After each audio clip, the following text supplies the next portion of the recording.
Hi, good afternoon. Welcome to another episode of Respections. I'm your host, Patrick Tomlinson. So today we're here at the Yonkers Community Center for Juneteenth celebrations. We have a fantastic lineup to present to you, so stay tuned. We'll present them in a couple of segments, so that will be from week to week. We'll focus on a number of issues, including how our community is affected by certain external events. So we ask that you get comfortable and enjoy. Looking forward to having you. In the meantime, be well.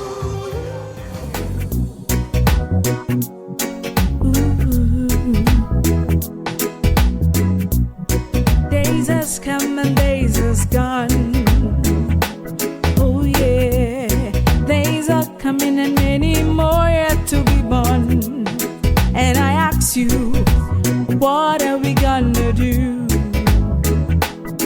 I ask you, my sister. Hello everyone, my name is Robert Winstead, aka Omo Obatala, and I am the president of the Yonkers African American Heritage Committee. This year, we are celebrating our 49th anniversary. We started in 1975 here in the city of Yonkers, and this is our 49th year. And so this year was our annual Yonkers citywide Juneteenth celebration.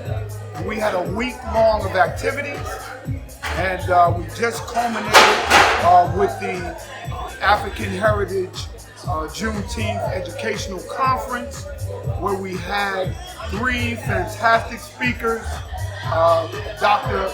Alexandria Connelly and Dr. Robert Baskerville and Professor Tasha Young.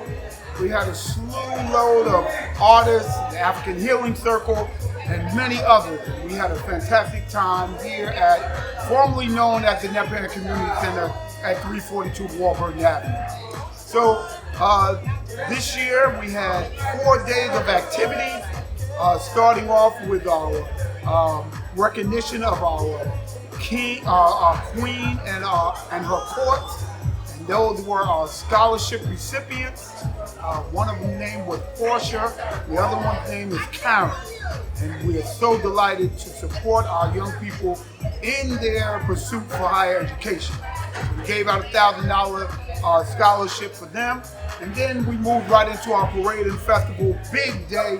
Everybody down at the JFK Marina, the police and the firemen, the Westchester Vulcan Society and the Yonkers Guardians had their annual softball game, Father's Day softball game, and I'm glad to report Yonkers police won the game. They were down for 2 years, but they came back and they won the game this year. We're very proud of them.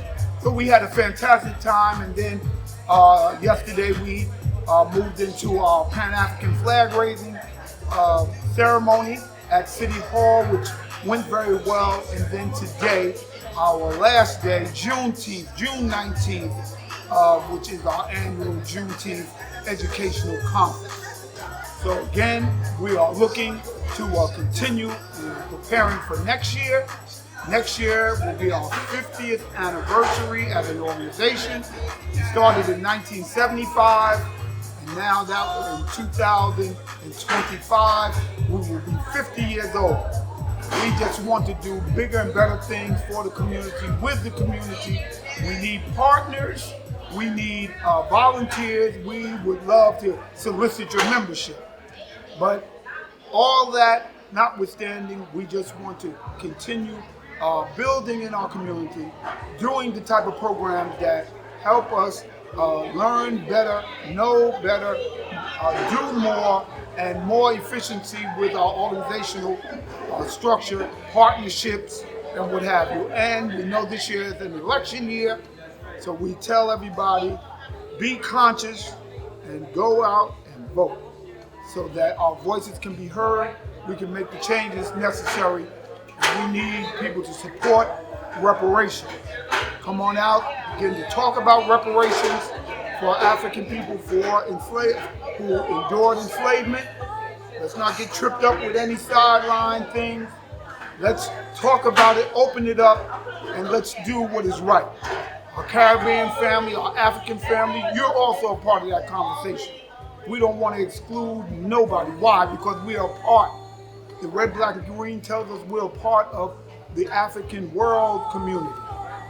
So with that, we just want to invite you to join us with our Juneteenth and Celebration Black Freedom in 2025. And really thank you for this moment in time. Again. They stay in touch with you. Okay, well, you can reach me by way of telephone.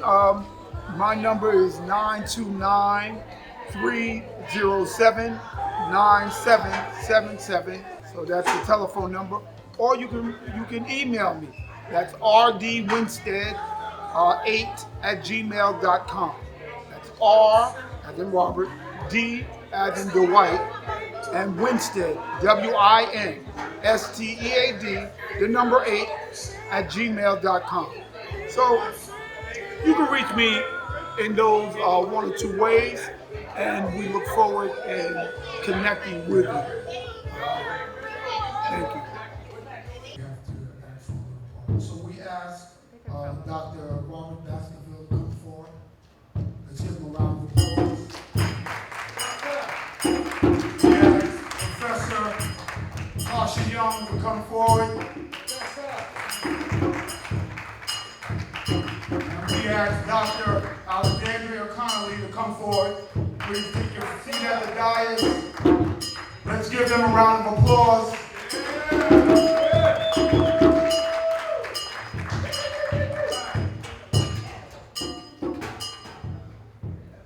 And so, today's discussion is going to be around Ujima. Can you say Ujima? Ujima. Ujima. Ujima is the third principle of the Nguzo Saba. And it reads that to build and to maintain our community. That's the first thing he starts off with. We want to take our time to build and maintain our communities. And to make our sisters and brothers' problems our problems, and to solve them together. So you can see that this principle talks about solving problems, and that problems that are collective, problems that face your neighbor, yourself, that we begin to come together and try to solve. We want to combine that principle or discuss that principle in relationship to reparations. All right now, all right. Reparations, simply put, is the repairing of damages done during enslavement. So we're going to have a poet come forth first, and then we'll move right into it. And then we will open up the discussion of Ujima, reparations, our work, our responsibility. How many of you know that we've been damaged? I know it's hard to admit. I know. I think the first shock you're going to realize that we've been damaged. And I say that because, you know, my first Black History class was my second year in college. That's when I found out who we were as a people. Man, I knew we were people, but no one told me. So I'm in college, I'm 19 years old, going on 20, and I found out that African people exist and did something in Africa. That's a little late. It's a little late. And so a lot of us discover who we are when we're adults. We have to ask the question, how do we administer, how do we share our history, once we know it, with different age groups? Because different age groups respond and learn differently. How many teachers do we have in the room? Okay, so y'all are aware that you have to break things down differently for different age groups. And so we also say that now we're in a room full of adults today and some younger people. So we will presume that we can have a mature conversation. You know, so this is like you're in college. You're going to have a college discussion. So that's why Ujima and collective work and responsibility and how that works with repair. How we're going to, if slavery damaged us, what are those damages and what can we do to begin to repair? Is that all right? It's kind of a big order, right? Well, we got scholars to help us, y'all, so that's always good. So, all right, so without further ado, I'm going to bring forth this next spoken word artist, and then after which we're going to open it up for to our professors and to our educators, and we're just going to ask them the very simple question of how does collective work and responsibility relate to the work that they are doing and relates to reparations. Simply put, is that all right? Sure. We want you to get your questions and answers, formulated and start to get that mind working so that we can have a fruitful dialogue. Incidentally, one of our speakers has to leave. She has another engagement, leave a little early. So as she departs, we just keep on having the conversation. Is that all right? Sure. Flow right with it. So without further ado, we want our sister who called me, and she said, I have a poem on my heart.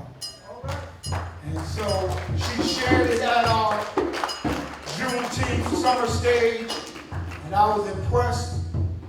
Family, open up your mind, open up your heart, listen, my sister.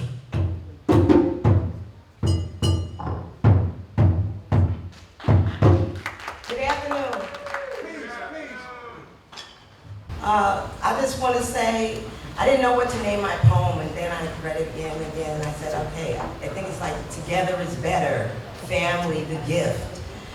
I just know that I don't have a lot of family right now, and if you have family and you love your family and they love you back, that is such a blessing, and I'm just happy for you. I wish everybody could have a family. So, I mean, it doesn't have to be blood, be a community, extended family. But anyway, I didn't memorize it all, as I say. And I like to put a heart in a heart. So I give this to you. I come in darkness. I am living color. I am black. I am beautiful. I am the mother of all color. Every color comes from it, or you wouldn't have any other. My parents may be one color, and I may be another. I am the light, black, beautiful, and right. I come in many shades. There is no one type. I shine like the sun. In the moon I glow at night. I am pearly black, brown, yellow, tan, and sometimes even white. My sister could be brown. My brother could be yellow. But the fact is we have the same parents. Hello. My eyes may be black, brown, gold, or green. Black people are so diverse, it's not a one-color thing. I love my black, and I love yours too. I got love for other races, and I want them to love mine too. I love you because the Lord loves me. And this poem here is dedicated to Juneteenth And tragedy will come if we don't work together, brothers. Tragedy will come if we don't work together, sisters. We come from a place of people who are forced displaced. Barely any families. Their whole culture was erased. Babies born, fathers never known. Dying just to, being enslaved in America, dying just to have a family and a home. In 1875, we were free. It's a privilege to have a family. Stop manifesting the behavior that we left. Children all around us are mostly fatherless. Regardless of what you've been through, sticking together is the best thing to do. Take your place, fathers. These children would go farther. The love a father gives makes great difference in who one is. Dear Father, head of the family, is a beautiful thing to see. Appreciate your family, like the day when we were free. Fathers, don't provoke your kids to anger. Bring them up with discipline. Children, don't forsake your mother's teachings or ignore your father's instructions. Dear Mother, we are not just booty shakers and hair drapers. We are the nurses that fed from the chest, not just our own seed, even other babies in need. Sometimes used like a machine, forced to feed others' children, as if our breasts were a spring. Although Heavenly Father still rules on high, we will find ourselves calling on a woman, mother, when we begin to cry. A mother's will for her family when things get senseless. Like Jesus in the Word with his children, she is relentless. She is the soft voice that whispered those comforting songs with a word of advice to keep you pushing on. She puts good food on the table, good food in your thoughts. She compliments your father and enforces the lessons he's taught. It's a team we call family, not a team that's been forced. Having a family is a privilege, and this needs to be reinforced. Don't forget where you come from. It was hard, barred, and scarred. Our fight still goes on while they seal our books in the dark. Thank you. Let's give her another round of applause.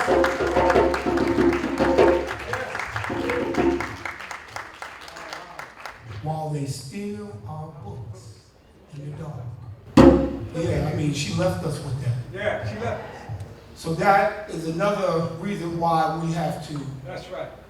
be deliberate to sharing the knowledge of the great scholars that came before us and sharing the information.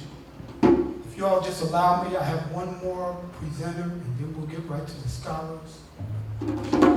So my name is Danny Rowe. My artist name is Danny Rowe. And I am formerly a resident of Yonkers, New York.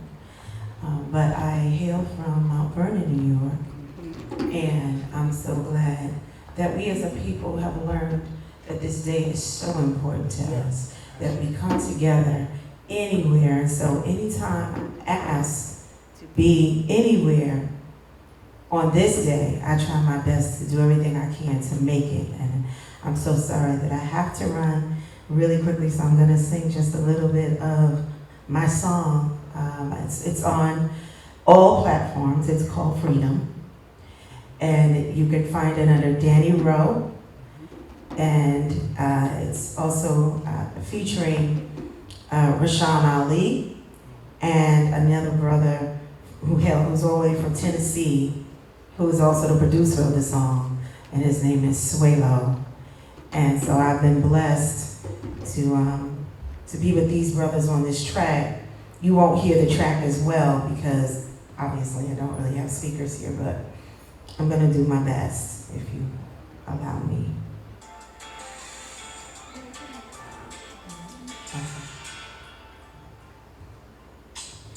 Ripped apart from the mother of mankind, Stole our riches, our land and our birthright. Generational curses, we must rise from oppression, no love for the black life. Nigga, nigga, my nigga, the king is dead. Born a queen, but the queen is the new head. Bound no mercy, no grace from the truth. We're erased, red blood shed by who still a black face. From their fears, no more tears need to fall. No more marches or walks left to call. Stand together or surely we fall. Like the fire, let's all cry freedom.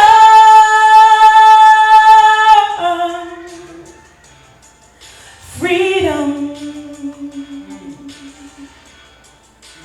I'll cry freedom.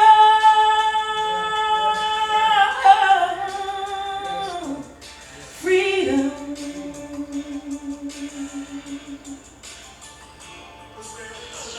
Spreading love in our society. We're spreading love. Take my hand, stand on the side of me. I want you to fight with me.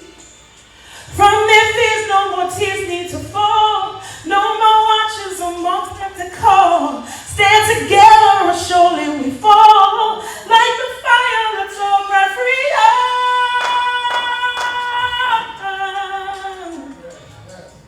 Freedom. I'll cry freedom.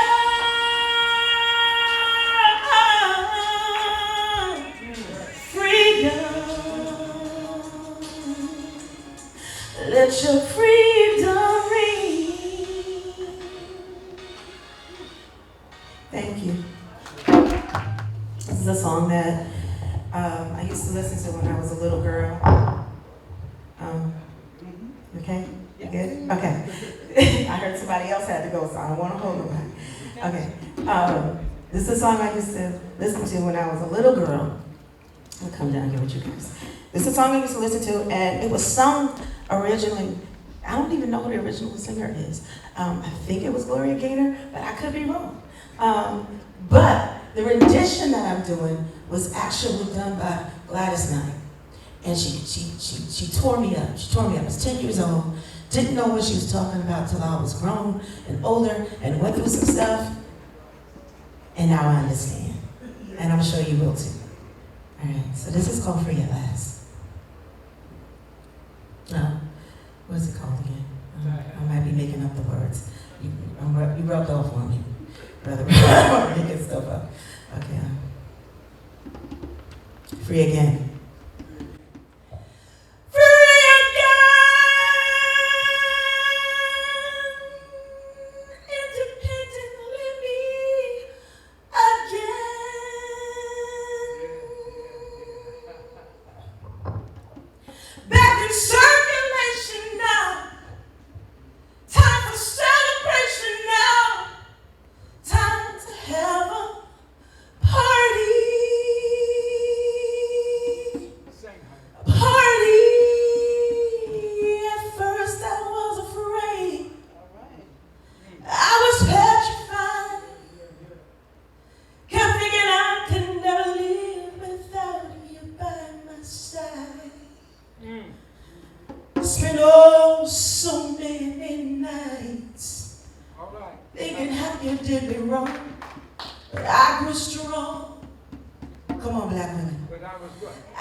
You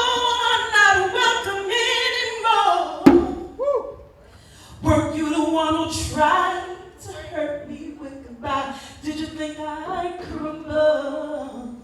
Did you think I'd lay down and die? Oh no, not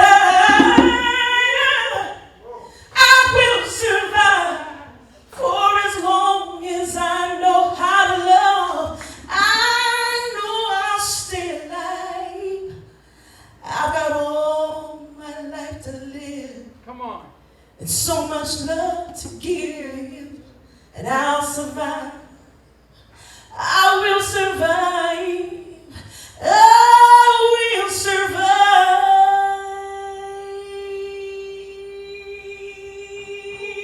It took all the strength I had not to fall apart. To find you here, wait for me, sitting with a broken heart. And I spent so many nights feeling sorry for myself. I used to cry, cry, cry, cry, cry. But now I hold my head up high. Now you see me. Somebody new. I'm not that chained up little person. Still in love with you. I still got all my life to live. Come on, sing it. I still got all this love to give, and I'll survive. I will survive. I will survive.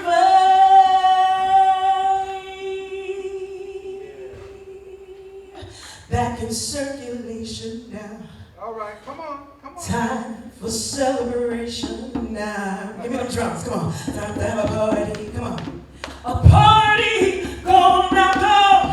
Walk out the door. Don't turn around now. You're not welcome anymore. Weren't you the one who tried to hurt me with goodbye? Did you think I'd crumble? Come on. Did you think I'd lay down and die? Oh no, no, no. I will survive. Oh, as long as I know how to love, I know I'll stay alive. I've got all my life to live. I've got all this love to give. Come on now. And I'll survive. I I will survive. Come on then. I will survive.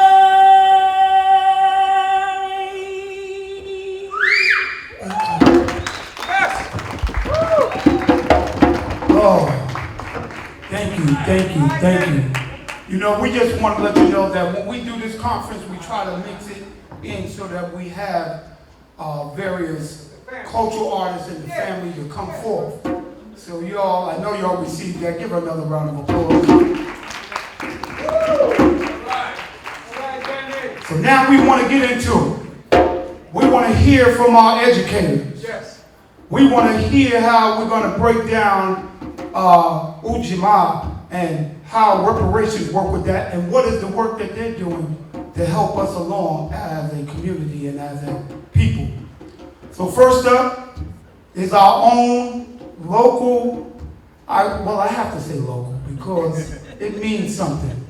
It means something when you're from this town and you've been able to observe and you've been able to overcome, some say, the cloud of negativity. Come on. This town has maybe an inordinate amount of negativity that comes with it. But somebody says he makes that as your stepping stone. That's right. That's right. So you have to convert that energy That's right. to your advantage. And this great spirit, this great sister, has done that and more. She always shows up. She's a member of our committee. All right. And she is, as Dr. Jeffries would say, a real dynamo. I thought I would never say that. But anyway, she is certainly our sister. So please, family, let's give Dr. Alexandria Connelly a round of applause as she comes forth and brings us our Juneteenth message. Would you like to say? This is like a family reunion. That's Anybody right. remember Mary Gaines? Yeah. I got more meetings from Mary Gaines than I think anybody else in Yonkers. Well deserved though, well deserved. I'm so happy to be here. My name is Dr. Alexandria Connelly. Thank you, I appreciate that. I am currently I sit as the first African-American assistant superintendent for Southern Westchester BOCES. All right now. I was currently I'm gonna take you with me. Like, I gotta go to Albany, you come up with me, bro. I was formerly the first director of equity of any school district in Rockland County. That was Nyack Public Schools. And I was assistant principal before that at actually Yonkers Public Schools, which was probably the job that taught me the most. I also have a business at LLC called CREED, Culturally Responsive Environment and Discipline. I'm the one who has to leave early. Nobody wants to point the finger. I point the finger to myself. So we're doing some work with judges around racial equity. So I have to do a training tomorrow, and I gotta go to Albany tonight. And so I do have to catch a train, because I'm a princess, I'm not driving. That's right. If you want me to speak, you'll send me a car, you'll send me a ticket. That's right. I'm that. Grew up in Riverdale on School Street. I was not the best behaved kid. Larry Davis don't say a word. You gotta say that when you're around family. Don't let the secrets out. And so I grew up in foster care. And at 18, I lived on the streets because I didn't have anywhere to live. Wow. Went to the military, U.S. Army, 423 MP, hoorah. And they said, and I love my country, but as much as I love my country, that wasn't the plan. But they said, we have food and somewhere for you to live. And I was like, check and check. And so I worked 3 jobs to put myself through college. I have 5 college degrees and a doctorate in educational leadership. I love what I do. I love that I get to work with young people every day. I have a group of young people that I call Connelly kids. And they were pretty much all my old students. It started out my former students, but then their siblings, and then they started bringing friends. So it's kind of crazy. We have 1,000 Connelly kids just in Yonkers alone that are doing amazing work. After the death of the murder of George Floyd, they came together and they had a lot of energy, right? We were still in lockdown, so I started something called the Do Something Project. And what we do is everything from community college to Congress. So I have students who started community gardens, kids who went to college, kids who work now on Capitol Hill, and so whatever they wanted to put their energy in, I was the connector to make that happen. I'm a firm believer that no matter how challenging a young person is, they can be me. There's no reason for Yonkers not to have 1 million Dr. Connellys, except the system really is not created for us to be successful. Come on, teach. And I'll talk about that a little later after introductions. I am so honored to be in between 2 doctors, 2 stalwart educators in our community. And you know what they say, when you're the only one in your circle that's not a doctor, you're up next. Come on, teach. So my name is Tasha Young, and I am an adjunct lecturer at New York University. I teach policy. I teach social action in the School of Social Work, and I'm also a social worker. I come to you as a person that grew up in Elmsford, which is a part of the town of Greenburgh, and it's so appropriate that we have Yonkers represented here, Greenburgh is represented here, and when my dear brother Dr. Bob introduces himself, the mighty, mighty Mount Vernon is represented here. And the reason why that is important is because we are concentrated in these areas as Black people. Some of it was for survival. We found that when we come to these areas where we are not the majority, we find safety in numbers. So that's why you have sections of Yonkers, like the School Street area, up and down Warburton, Ravine. We congregate for safety. And then in Greenburgh, you have Fairview. Right. And Elmsford.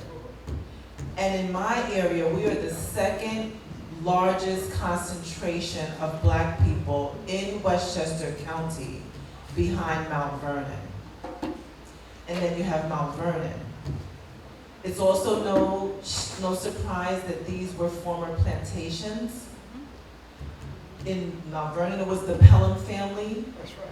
On the river, it was the Phillips family and the Van Cortlandt family. So yes, I'm supposed to just be introducing myself. But that's who I am. I'll talk about the work that I do because Alex does have to go. But I'm so happy to be between these two powerhouses in education.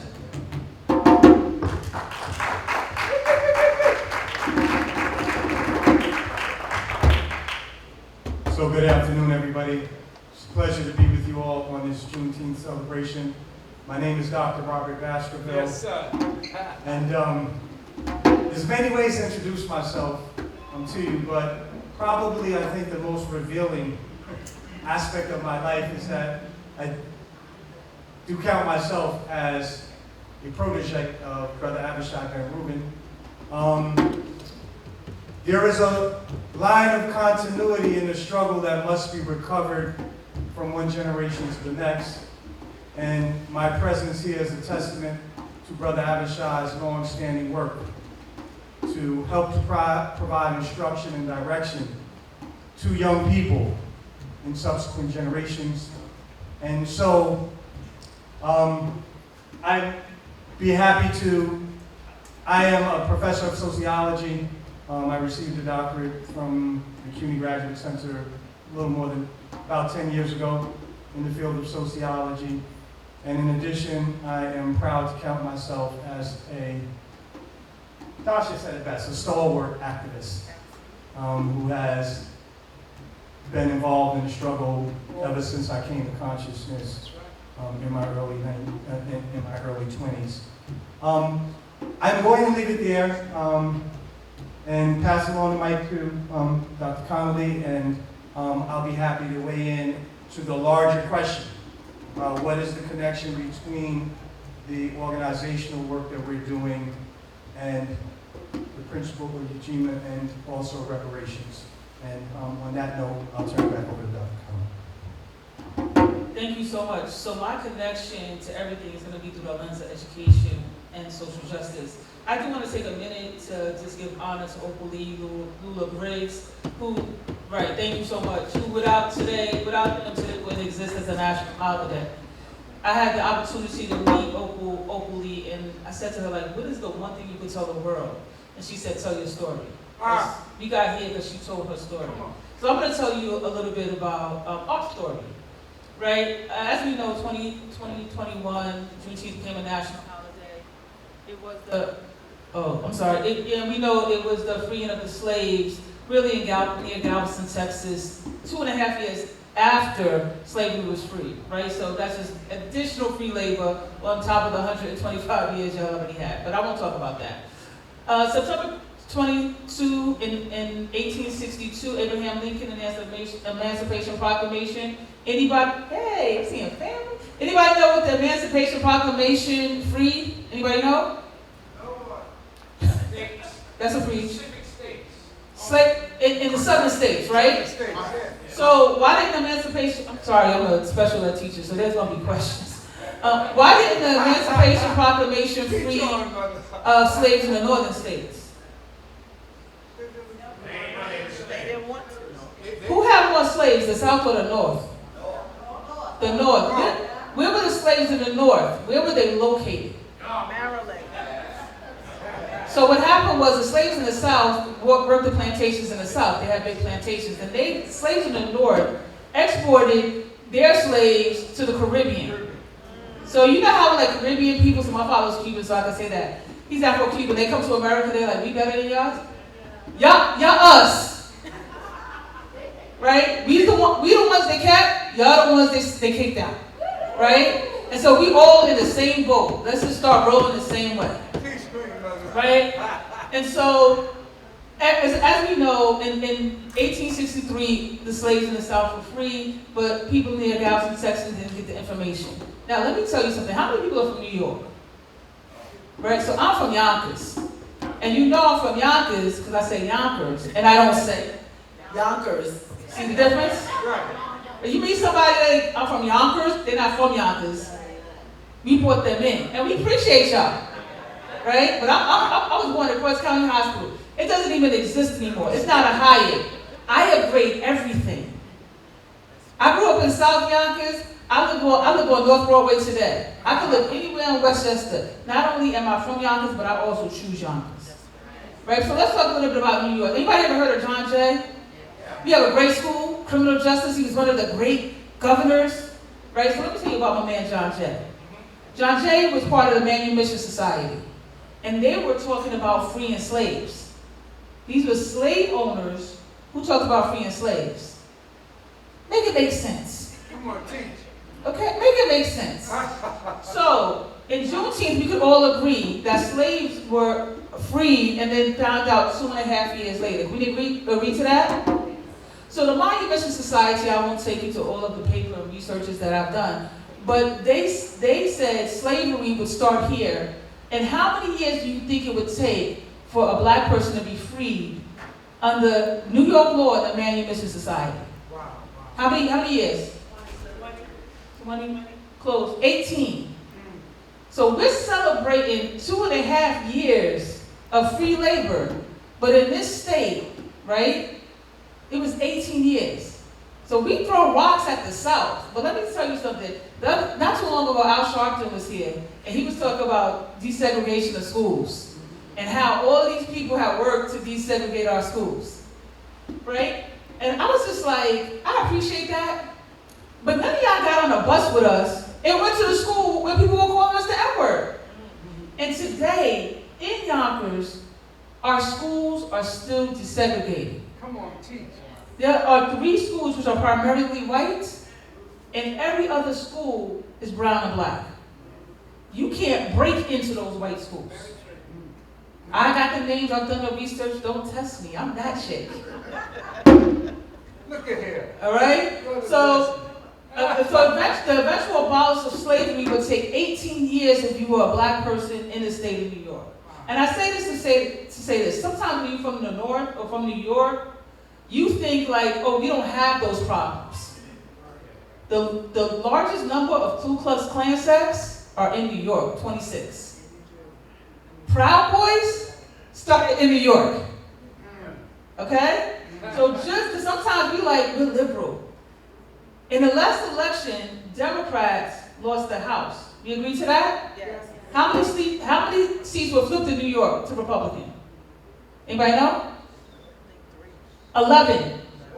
You know who lost the House? New York. Wow. Right. So I'm just saying this to say, I'm saying all that to say this. Let's talk education. In this country, home ownership is the foundation for wealth in this country. That's right. Right? That's right. So black people weren't even allowed to own property. And after slavery, the reparations went to white slave owners because, they lost their property. We felt, we felt bad for them. Right? And then what happened was black people were supposed to get 40 acres and a mule. Right. Correct? Can we agree to that? Yeah. If you were a slave owner and you got 40 acres, forget the mule for a second. I can't wrap my head around it. I can't wrap my head around it. 40 acres. And you did nothing with it. You didn't do anything. Does anybody know how much it would be worth today? At least $27 million. Would that close the black-white wealth gap? Right? So we wouldn't even need reparations if people did what they were supposed to do. Right? So now people are like, we don't want to give you reparations. And I'm like, you're not giving us anything. It's like when I go to work, I get a check. I don't get a check, I'm not showing up. Right? I do consulting work, right? I sign a contract. I tell you, I have 14 days to send you the invoice. You got 7 days to send me a check. See how that works?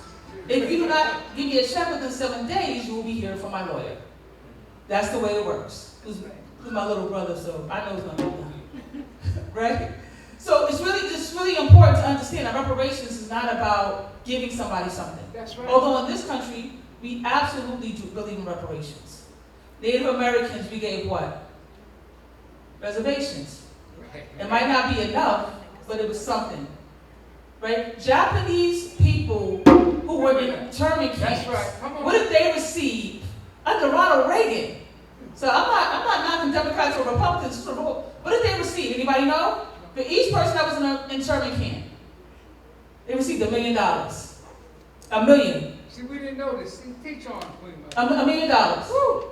Right now, there's a lawsuit in Tulsa, Oklahoma. Rep. Jackson Lee is spearheading, even though she's from Texas. Around reparations for people for the Tulsa, Oklahoma massacre. Right? Now, they're like, why can't black people have wealth? Why can't they build anything? We have. Right. And what happens when we do? They burn it down. Right? And so we're supposed to be resilient and come back. No, we need to change systems. That's right. You know why it was important to get rid of affirmative action? Anybody know why? Because black people was making too much daggone money. We was producing presidents and stuff. Heads of state. Colin Powell. Think of the generation. Do the timeline. I've done it. Think about who came out of the affirmative action generation. Wow, wow. And see, what happened was, I'm going to say this and I'm going to wrap up. There's this notion of black people that are crabs in a barrel. Right? That we pull each other down.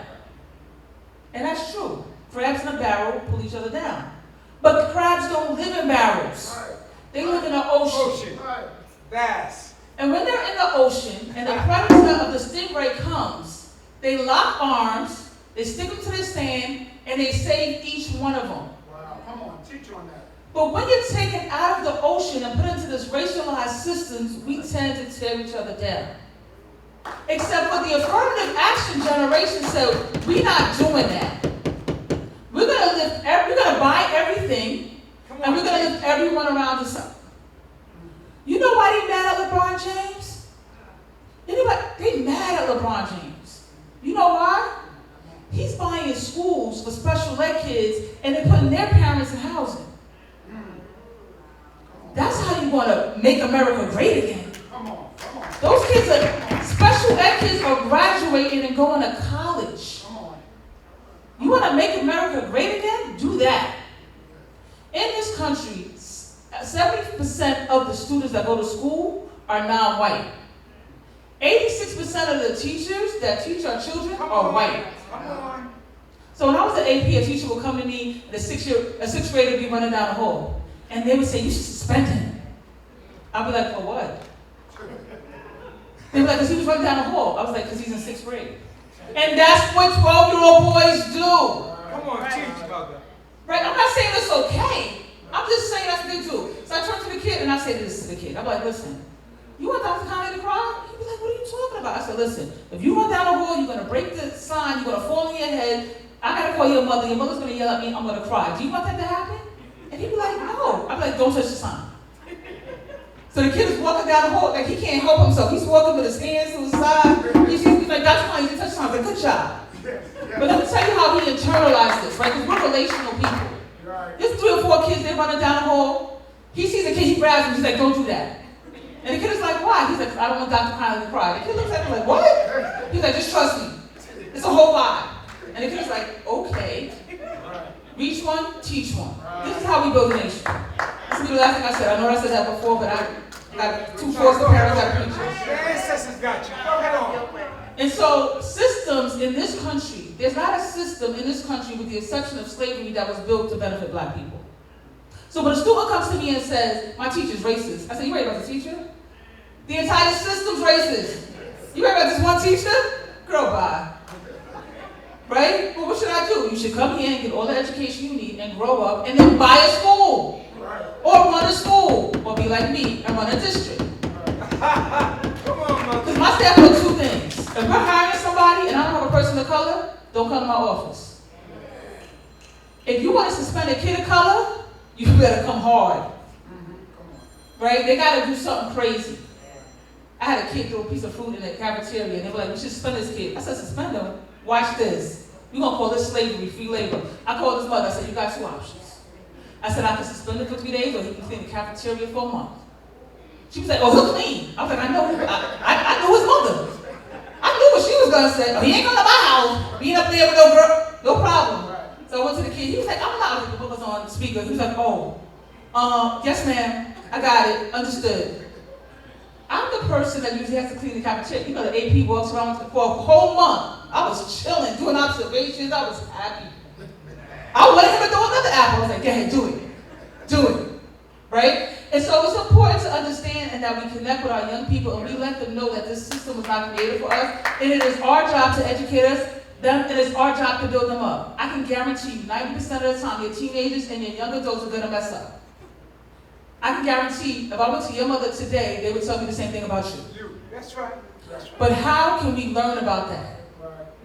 Boy sad, right? I get it. I'm not in love with it. But I used to tell them, when I was an AP, you can't do that in school. If I gotta wear a suit to represent you as assistant principal, you can't sag in school. What you do outside is your business. And the mother would say, well, I don't want him to sag. I was like, your mother did not want you to wear your clothes backwards when crisscross was a thing, but you did that, and how stupid was it? Belle Big DeVoe had us wearing farmer pants, nobody on the farm. We did some stupid, we were wearing one glove and leather pants in the summertime, because Michael Jackson said it was cool. Girl, bye.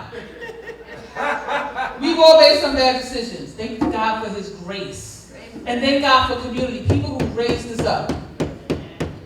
So this stat I'm gonna drop you with. 37% of fourth graders in the United States do not read on average. 50% of black kids, 56% of blacks, 50% of Latinos, 70% of Native Americans are reading below basic grade level. 70% of fourth graders who identify with students with disability read below a grade level. In this beautiful city that I love the most, we have 56% of our students are Latinos, but they're only suspended at 54% of the rate. White kids represent 16%. White kids are 16% of the population, they're suspended at 18%. Black kids represent 19% of the population, they're suspended at 42%. We don't talk about that. Why are we disproportionately suspended black kids and we're not having a conversation? Because I did my research was on the disproportionality of the suspension gap, and here's the truth of the matter. Let's just say you don't care about black kids. Let's just say, if we narrowed the racial suspension gap for black kids by 25% in this country, in 14 years, we could pay off the national debt. Because y'all care about green, but you care about that. Wow. Just think about it. The financial strain that the system is created to hold people down. Wow. It wasn't until 1965, the Civil Rights Act, that HBCUs were considered accredited colleges. So when Dr. Martin Luther King graduated, it was not considered accredited colleges. So I'm going to just go through a list of a couple of people who graduated from HBCUs. Thurgood Marshall, Chadwick Boseman, Jesse Jackson, Martin Luther King, Alice Walker, DJ Envy, Representative John Lewis, Saraja P. Henson, Kamala Harris, David Dinkins, Megan Thee Stallion, Booker T. Washington, Spike Lee, Keisha Knight Pulliam, Samuel Jackson, Alicia Rashad, Langston Hughes, Oprah Winfrey, and Erykah Badu. I could keep going, but I'm just going to stop there. What can you do? Because I believe that everybody should be working. I was with Tasha this morning. We here. I got to go to Albany. I told Brother Rob, I'm exhausted. But you know who I'm not as exhausted as? The ancestors. So I'm going to show up. That's right. Right? I'm going to show up. That's right. And so what I'm going to ask you to do is to engage in your local PTA. Right? Even if you don't have, I don't have any kids. I made a decision a long time ago, not me, because I feel like you reap what you sow, and I don't need a little me running around here. Absolutely not. I go to jail, prison. I'll be having a prison ministry. I'll be Dr. 1076501. Not this shit. Right? So I belong to the PTA board, and just because it's closest to my house and I can walk there. But join the PTA. Because the people on the PTA have power. They connect with legislators to make decisions. Right? Go to Board of Education meetings. Half of them are online. Are you kidding me? Yes. They're making decisions about kids in this city that will blow your mind. Somebody said to me, can you go to the MBK summit? I said, for what? Now, I wrote the MBK plan for Yonkers. And I said, until somebody explains to me how MBK improves the lives of black students, I don't get to connect. Right? Because what I'm told is, well, the black graduation rate stopped. That's my area, don't go there with me. Because every black student is not in the MBK. So the mitigating factors are too great. So I want to see, pound for pound, student for student, that this kid has grown and went to college or become a successful member of society. Like, let me tell you how my personal story, I know that's not real. I ran the lead MBK in the city of Yonkers. My students sat on the stage with Barack Obama. We invested so much time and photo ops into this kid, it was beautiful. He went to NYU, we were all proud of him. And then nobody checked in on him. And he dropped out of NYU. Wow. And he found me on Facebook. And I put him in Westchester Community College, and now he's at Lehman College, and he's actually about to go to law school in Georgetown. And I think that's great, but I'm one person. We literally have tax dollars funded to do that. And that was just another tax note, right? I spoke to our Senator Andrea Stewart Cousins this morning, and I know people are saying to her, and I told her, like, we need more money for Yonkers schools. Agreed, right? Look at the formula. We put a lot of money in Yonkers schools from the state. The federal government did some stuff, then they took some money back. When we got the COVID money, the first thing I said to the superintendent was, don't hire people. He went out and hired like 6 million people, knowing he would have to lay them off. So now when we go to the meeting, we have to lay off people, but you knew that 2 years ago. I know you knew because I told you, right? The second thing is all this development. Mark Russell, anybody know Mark Russell? He was the first black city assessor at Yonkers. He was my mentor. He would take me downtown Yonkers, crack dens, every building, and he said 20 years from now, this will be brand new. Remember D said when they were like, we're going to build houses on the other side of the town? There was a method behind that madness, but we ain't got time for that today. And so, all this development, we got Lionsgate and MGM. There you go. $1 trillion companies in one city. We got buildings popping up all over the place. Who's getting rich? Come on, And why is that money not going to schools? But I'm not here to talk about politicians. But I just want to end with, this is my last closing, guys. Juneteenth is a celebration of freedom. In 1883, Emma Lazarus gave one of the most profound statements of the civil rights movement. Until we are free, until we are all free, none of us will be free. I just want to thank you for your time and your opportunity to serve. I do want to say this. Rich, put your hand down. What are you doing, bro? Listen, I believe in giving honor to whom honor is due. So I think Miss Michelle, you just wave. Miss Michelle raised me. She helped Mary gave me these spankings. I was part of the Westchester Invaders for Nanny Dickinson, so let's just give it up for her family. Mrs. Canis used to beat me too. I told you I was that kid, but now I'm that chick. And I just want to give honor to my Golden Sorority sister, Lynn Williams. I'm a member of Alpha Kappa Alpha Sorority Incorporated. She's like my road dog. Wherever I'm at, she pop up. So I just really appreciate you.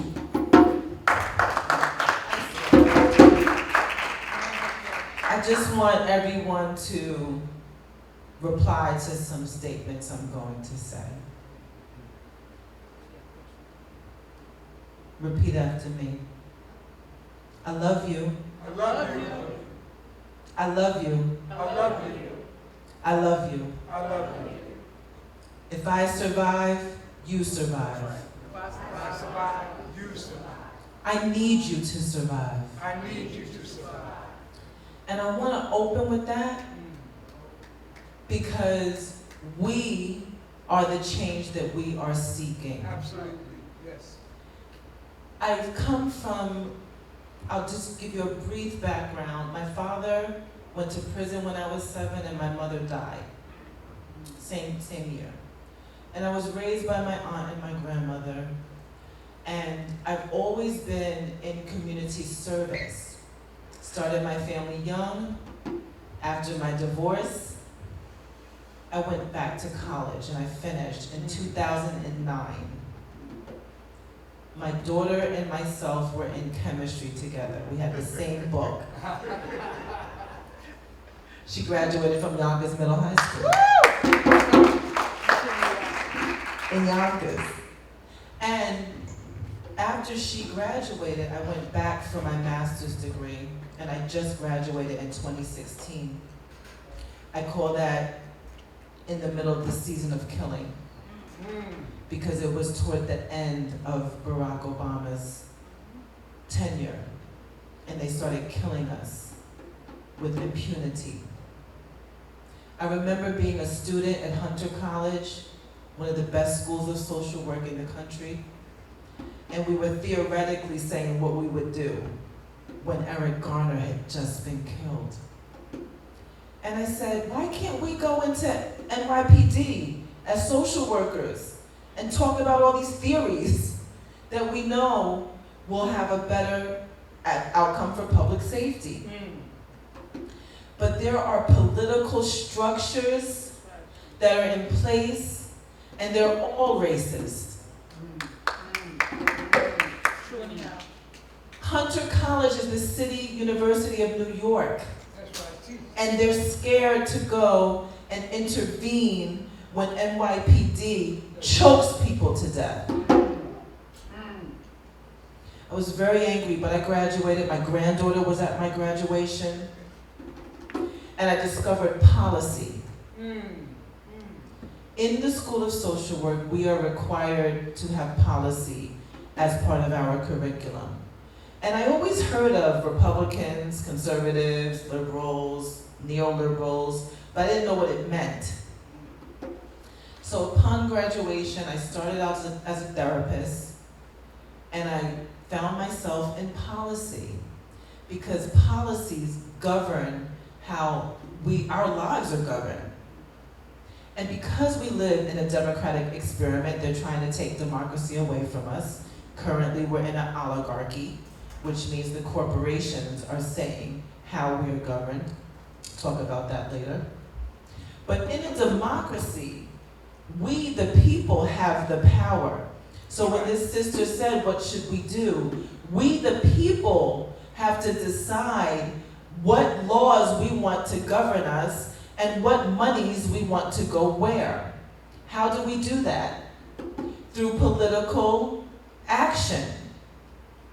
So one of my leadership capabilities is a political action committee chairwoman. And we have to talk about educating one another. We have to accept each other's lived experiences as our expertise. And I say that specifically to Black people, because just because I got off the boat in America and somebody else got off the boat in Cuba, their lived experience is just as expertise as my lived experience. For years, 3 years now, I have been doing a Juneteenth legislative event in Westchester County with mostly white women in the Westchester Women's Agenda. Wow. And the first year I said, we gotta tie this to reparations. They said, that'll never happen. And I had Black women saying, that'll never happen. So I'm talking to Black people right now. Every legislative win that we've accomplished in this country has been together with people that are not Black. We have to decide what we want to do for our own futures. I don't worry anymore about Black people that don't think it can happen. They're not my people. That's right. Come on, teach. I do continue to be steadfast in the fact that we need reparations right now. Right now. So now we're in the third year, but guess what happened last year? Yes. Guess what happened last year? We were ahead of the game, because last year, this governor, the Speaker of the Assembly, a Black man named Carl Hastie, and our beloved Majority Leader, Andrea Stewart-Cousins, along with the governor, have funded and passed legislation to have a New York State Reparations Commission. That doesn't happen. That doesn't happen without doing what we're doing here. That doesn't happen without doing what we do at WWA. I'm dragging them to the fact that this can actually happen. They did not want to talk about reparations. They wanted to talk about housing, which we need to talk about. They wanted to talk about healthcare, which we need to talk about. They wanted to talk about voting rights, which we need to talk about. So that was the first year. The second year, we got a little bit closer to cash reparations. And we had some beautiful people. They are white. They have commemorated enslaved Africans in Irvington, believe it or not, Irvington. Irvington's very liberal.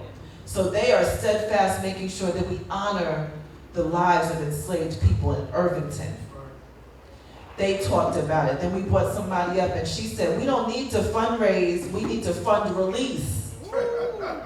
Her name is, their name, I'm sorry, pronouns, their name is Stu Nielsen, a white person. And they said to these people at WWA, you need to release funds to black people. Ashe. This year we have the commission, and there's scholars on that. You guys should look it up. The New York State Reparations Commission. They have some wonderful scholars that are on this commission, and we can get to it. And let me talk about a little bit of political activism, then I'm gonna give it to the good Dr. Bob, because we want to hear Dr. Connelly again before she leaves. We need to support people that are in leadership that are doing things we've never seen done before. What do I mean? Reparations is a conversation before it's legislation. It is people being bold enough, like Representative John Conyers, who for 40 years introduced the bill in the House, just to study reparations. And now, thank God, Ashe, Representative Barbara Lee has picked that up. But we have our own representative, Jamal Bowman,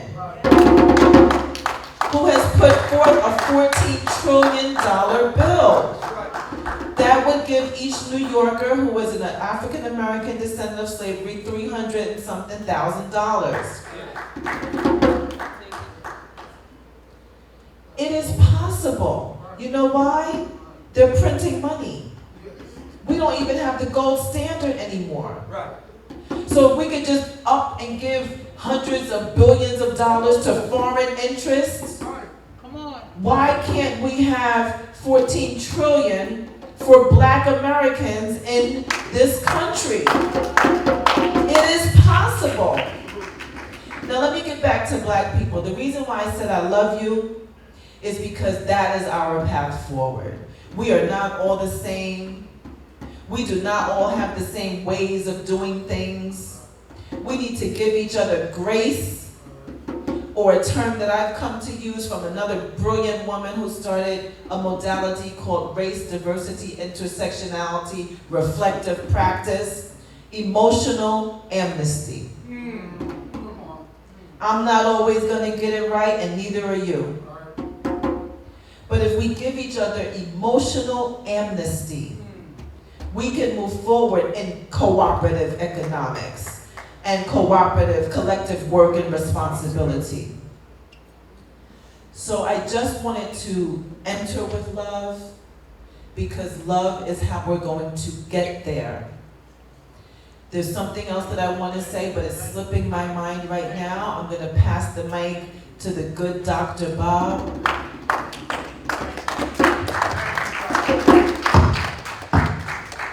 Thank you, Dr. Connelly, and thank you, Tasha Young. In 1898, the famed scholar W.E.B. Du Bois wrote a paper that was a reflection on a long-standing debate that was taking place in the United States of America about the root causes of the immense challenges that black people were facing. And in that paper, Du Bois noted that the title of the paper is The Study of the Negro Problems, to use the anachronistic phrase of the time. Du Bois was very clear that there is no one cause to the problems that black people face. They are in a process of constant evolution that makes it extremely difficult to point down at any one particular moment. However, he said that there's one commonality to the problems that black people face. It is this: Black people, as a result of slavery, have lost that fine art of social organization. The principle of Ujima requires us, the key operative word here is collective. Collective, brothers and sisters. And while there's been a long-standing debate about African survivals through the horrific Middle Passage and the process of forced acculturation during the process of enslavement, there's little doubt that that experience pulverized the organizational capacity that we brought with us from various African societies prior to the Middle Passage. And so, in thinking about reparations, Ujima, and what we are each individually doing to try to address it, I think that the starting point must be trying to find new ways of collective organization. Now, the reason why this is so important, and I'm gonna be very real with everyone. I want to be very real with everyone. I think we are having a conversation about real reparations that is very unrealistic. I want to be clear. While Black people fully deserve reparations, to cite the conservative philosopher Robert Nozick, you have to have justice in acquisition and justice in transfer of any property that you have, or else social arrangements are unfair. There's no doubt about the fairness. That's not the question. The question is, do Black people have the capacity to engage in a struggle that will necessarily force white supremacists all across the United States of America to mobilize? And not just in the political arena, but as we see, whenever Black people come near to electing leadership that will institute policies that are going to address these historical inequities, they mobilize hard. We have already seen a glimpse of what is to come. When we saw white militiamen descend on state capitals all across the United States, in a horrific reminder of the period of outright white supremacy and violence that we dealt with for almost the entirety of the post-bellum period after Black people were free. This is so important because our own self-organization is something that we have in our hands. And I have to tell you that anyone who's doing this work has got to look out at the rest of the Black community, scratch their head and say, what in God's earth are y'all doing? Listen, let's keep it real funky, because we have an elected congressman right now who has gone out on a limb for us. He has spoken in the most uncompromising way and articulated all of the desires, the fears, the concerns that Black people have had, and there is a possibility we're going to leave that man in the lurch. Now, the incredible thing is that, because politics is my thing along with Tasha, we've been organizing together for some time now, and when we look at the voting rolls and the turnout pattern here in Mount Vernon, in Westchester, I've come to realize that the struggle isn't so much to register Black people to vote. Rather, we got a large number of Black people who are registered but don't vote. Don't vote. And I want to be very clear that we need to use all the weapons in our arsenal. We need to use all the weapons in our arsenal, and we have to start with those that are most ready at hand. The vote is something that is relatively easy in New York State. it is far easier for us to vote. Right, that's right. The level of organization that's required to defeat one's enemy in the ballot box is far less demanding than it is to defeat one's enemy in an outright battle, military battle. And if we're going to be smart organizers, activists, thinkers, we not only have to be able to articulate and carry out our goals, but we also must anticipate what the enemy will do.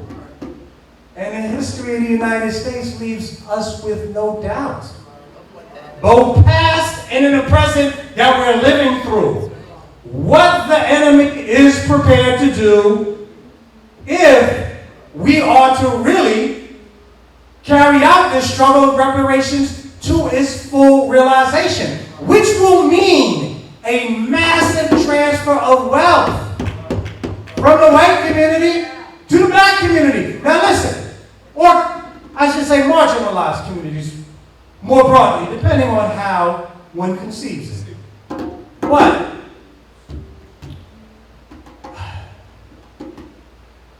I can only hope and pray. I can only hope and pray that we do our best to carry out a struggle that gradually escalates and that we are able to build, allows us to build our organizational capacity. You know, and this is so important because right now we are having a conversation in the black community, especially amongst black men, about the political choices that we are confronted with. And I am astonished, shocked, absolutely stupefied that I would hear a single brother utter from his mouth that I will possibly consider voting for Republicans and Republican-friendly candidates. These are the people who are actively engaged in a systematic effort to stamp out black history. This is basic outlines. This is the basic outlines. Systematically looking to undo affirmative action, all of the policy advances, as modest as they may be, and let us be clear that they were modest, but the modest policy advances that resulted after the culmination of a century of struggle in the 1960s are now on the line. And should Republicans be elected, that shit is gone. It's gone, it's gone, it's gone. And the fate of black people and concern for black people as part of the national agenda will be jettisoned as well. And so I want to urge everyone to create a political climate that is hospitable to a militant struggle by electing representatives from a party that have found a place for Congressman Jamal Bowman, so many members of the squad, a long tradition that at least has, however reluctant, allowed a moment of criticism and a call for reform for America's system of race relations in its most expansive sense to be reformed. The Republican Party is not going to do that, y'all. And they are mobilizing their largely white constituents by eliciting fear of us. Fear of us. And so, I'm going to say it. I want to say this very clearly. We need to get our heads on straight, y'all. We really do. We really need to get our heads on straight. And also, let me say this. This is a real problem that we have. This is a major problem. The parties, corporations and all major organizations in American society are extremely well organized, well funded, and part of their funding goes to doing nothing but planning. That's right. Planning. That's right. So when they enter the political arena, they have a fairly well organized team. And, room for improvement, as those of us who are around know. Surely room for improvement. But they've got a plan, they've practiced, they've identified people in key positions, and I'll be honest, my experience, and hopefully this is your experience also, but my experience as a black organizer is that far too often, almost every campaign that I've been involved in depends far too much on a spirit of spontaneity and, happenstance. Like, that's not what's up. That's not what's up, y'all. We need to be an organized people. We enter the arena of politics as if it were a pickup game of sports, and we want to go up against the professionals in the NBA, NFL, the Major League Baseball, soccer. You take your favorite sport. At the highest level, people are they're investing in their plans and the development of their personnel. And I have to say that if we're ever going to win this battle for reparations, we've got to approach it with the same sense of seriousness and purpose. And, I can say those of us here in our respective arenas welcome working in concert and coordination with everyone. And I hope we have an opportunity to do that, and I'll close my remarks there. So Alice is on her way to Albany, but remember this word, manumission. She brought it up earlier. That means release from slavery, okay? I'm going to talk about that. And remember this word, oligarchy. So when we talk about reparations at $14 trillion, we pay for that by taxing corporations. Which we don't tax. Which we do not tax. We also do not tax billionaires. Look up what a billionaire is. You can't spend that amount of money in 3 generations. $1 billion, you cannot spend it in 3 generations. And we have multi-billionaires walking around that are not taxed. They need to be taxed, and that's how we get our $14 trillion. Black, too. Oh, that's true. I mean, I'm not mad that billionaires are not taxed. I'm mad that we don't make billionaires pay taxes. I'm gonna be honest, I got my own business because I was like, oh, I don't gotta, so I have my own business, right? This is the way it works. People pay me, I pay my expenses, and then Uncle Sam gets whatever left. Right? When I go to work, my job pays me, Uncle Sam takes his money out, and then I get whatever's left. I don't even get the tithe of the money that Uncle Sam takes before I get it. Uncle Sam put himself before God. Ain't that crazy? Yeah. We talk about I'm a Christian, Almighty. Government said, I'm going to give my money before you give it to Jesus. All right, I'm going to say these 2 things real quick. One is, I'm not sure if people heard earlier this year, there was a student from Roosevelt who allegedly called a Jewish slur to a Jewish girl. She's a black girl, Jewish slur. People heard about that? Yeah. Okay, so it was a basketball game. The young lady allegedly said a Jewish slur to a Jewish girl. The little girl was suspended. They told her she couldn't walk for graduation. She couldn't go to prom. And this happened like in November. And all of these things, right? The principal at the time, who wasn't the principal now, he was on leave, pulled her in and said, you're a disgrace. Teachers treated her terribly. I'm in contact with this young girl. That was sad within itself, right? Now, she went to graduation. We will make sure of that. She went to prom, right? But it was the few, not the many, like my brother said, right? It was a few of us, not the many. The beauty of it is this girl gets to vote this year. She turned 18. She texted me, she said, who I'm voting for? I said, girl, I've been waiting for you. And tell all your little friends too, right? Here's the crazy part. I don't know how many people know that there was a city council meeting. People were asked to come to the meeting. The city council, which is majority black, people of color refuse to let the conversation happen in the chambers. Okay? Not only that, the mayor of the city made a public statement, City Council John Booth condemning the girl. The evidence, to this day, nobody can give me any evidence. And every county legislator condemned, even the black ones condemned this black girl with no evidence. Now let me tell you something, I was the AP, right? Something happens in my building, usually within 24 hours, I have a complete report. Shootings happen in my building, people have been stabbed in my building, people have been sexually harassed in my building, and within 24 hours, I can give you a report.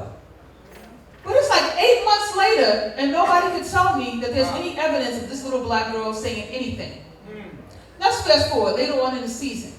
A little white girl from Scarsdale allegedly calls a little black girl from East Ramapo the N-word. Silence. Absolute silence. So I'm calling county legislators like, help make it make sense. Well, there's no evidence, but there was no evidence over here.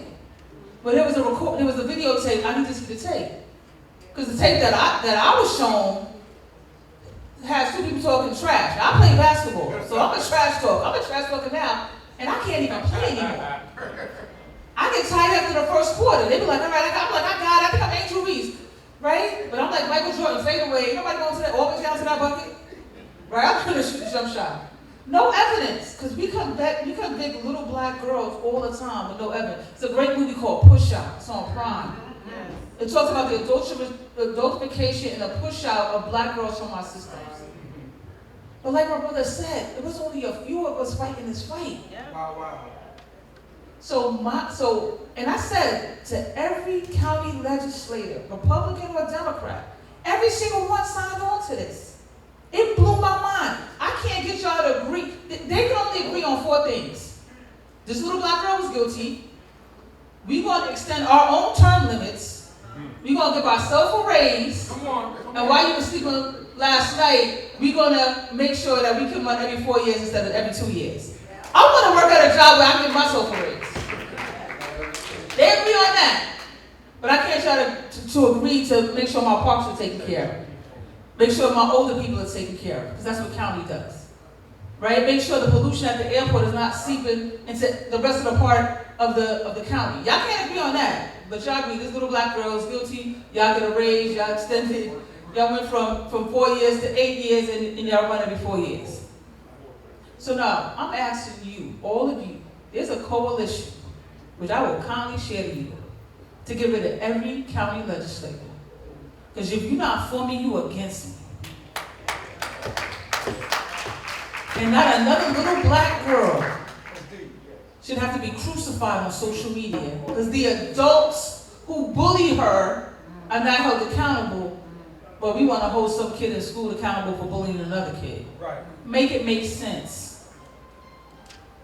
So I'm going to end with that, and again, I do apologize. I do have to run up to do some additional work with judges to make sure little black kids is not locked up for stealing candy in the store, like crazy stuff,